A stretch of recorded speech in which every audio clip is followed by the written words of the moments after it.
Stats prove that it rains more here than Manchester. Go figure that. Stumps on day one in Sydney, and here's the good news.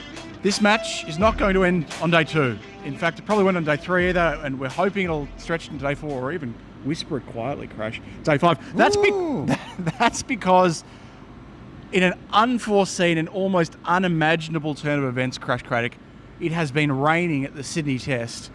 England 3 for 211 after 45 overs, and it was a pretty attacking day's cricket. Plenty of action. Harry Brook and Joe Root both into the 70s. But the big story, leaving the rain to one side and some of the action, is selection. We flagged this yesterday, but Australia, for the first time in a very long time, since 1888, has gone into a Sydney Test without a frontline spinner. They left Todd Murphy out, and it's a sad day for the spin fraternity, Crash.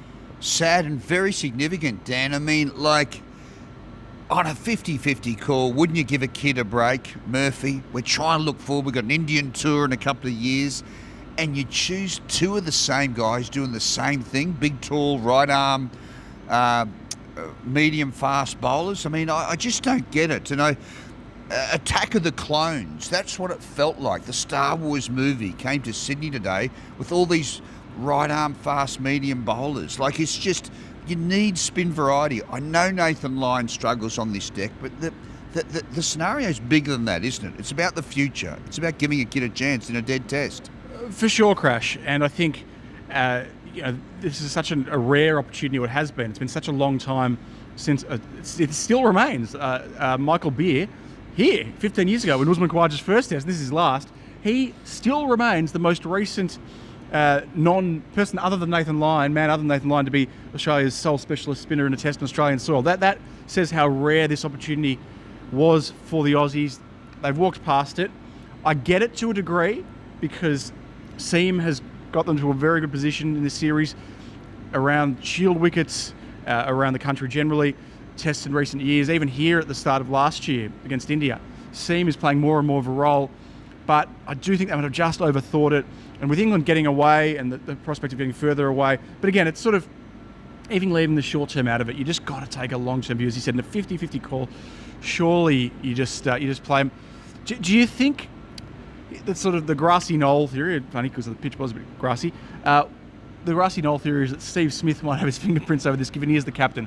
What are your thoughts on that? Jason Gillespie espoused that on the ABC, so those are his words. What do you reckon? I agree, and I also like Kerry O'Keefe's words to you when he said Steve plays spin so well that he doesn't rate it as, like, he sort of thinks, oh, that guy's pretty easy to face. How's he going to take test wickets? That's part of the equation. As Kerry said, we need a test captain who can't play spin. The same thing happened in South Africa with Paul Adams, that frog in the blender spinner, who I remember Hansi Cronje and all the blokes said, I can just read him like a book. But other players couldn't. You know what I mean? And that was the thing. And that's the problem with spinners. Sometimes their captains just slog them. And that's going back to Peter Sleep in the 80s. His captains used to slog him and say, how could you pick Sounder? Well, Sounder was a good bowler. No, it's a very interesting theory and sort of subplot to the whole thing. Dan Vettori, the Australian bowling coach, and himself, a champion spinner for New Zealand over a long period of time, he lamented the broader situation, but ultimately said, it's based in empirical evidence, and the Seam has had success here in recent years. So that's the spin situation. The other one, the eternal bugbear here in Sydney, not just the rain, but the light and the robbery, the daylight robbery here, Crash, in the daylight, just 45 overs bowled, and they finished things up after what seemed, it wasn't raining, it seemed pretty light outside to us, and yet the punters are robbed. Well, hang on a minute. Like, look at this. It's 6 o'clock at night. You could still be playing. The light out there, the sun is out here in Sydney. You could still be playing right here, right now. So I just don't like our rain rule, Dan. It's never convinced me, and I know that people say about light meters and all this. We could have had an extra hour, 45 minutes play today. And yet again in Sydney, Warney always used to make this point, and stats prove that it rains more here than Manchester. Go figure that. But it is a bugbear on the game. Your thoughts?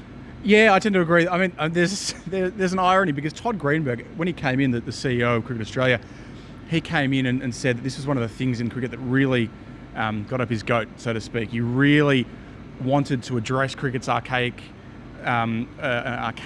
light laws, and improve the situation. The great irony, though, is that he also wants Test to stretch into day 2, 3, 4 here. So, and be clearly stretch from day 2 anyway. But he wants the match to be extended. So there is, I suppose, a counter argument here. Well, at least this means that the match might drag on a bit, which, given the nature of the series, is probably not necessarily a bad thing. Of the cricket itself, Crash, anything particularly catch your eye from the 45 overs we did see today? Well, I just felt that England have found the tempo that they should have had at the start of the tour. Just a genuine test match tempo. That went quickly. It wasn't that far short of 5 runs and over, but it was low risk stuff.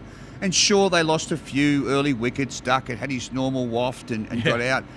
But Harry Brook and Joe Root in particular, both good half centuries, and this is their chance. Root will never play another test on Australian soil after this one. He's had 4 tours here. He scored 1 century this year, this tour. So he could score a triple century in this test and he still wouldn't feel totally satisfied because he's left so much on the table.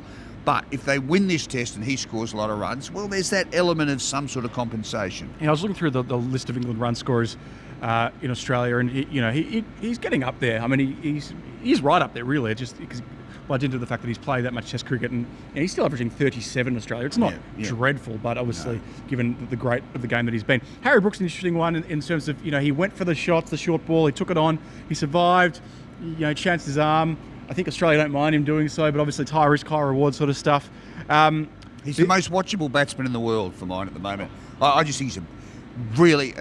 Test cricket will never die while Harry Brook's around. I know he's not perfect, I know he's flawed, Flash Harry we call him, but he's just got that magic that when he comes to wicket, I just think, right, just switch my phone off, I'm looking. What about Cameron Green? Bowled 7 or 8 overs today, went at 7 and over or so. Didn't look particularly threatening. His radar didn't seem to be on. And here's the thing. He's up against Beau Webster. The first time they are playing as equals. Previously they played together, but that was when Green was playing as a specialist batter. Here they're in the same team, and they're almost vying for one position. Australia doesn't play another test till August, so there's other moving parts. But if Webster goes out, and not that he barely bowled today, but if he goes out and makes 100 in this match and Green fails, it's going to be very hard for Green to be picked ahead of him going forward. Very true. It's getting tight, really tight. And you can tell they're saying, we don't want to drop Cam. We think he's the future. He's in his mid-20s. We love him. He's an age group all by himself.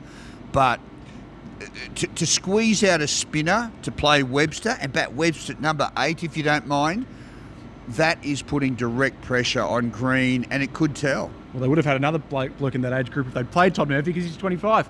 Anyway, so be it.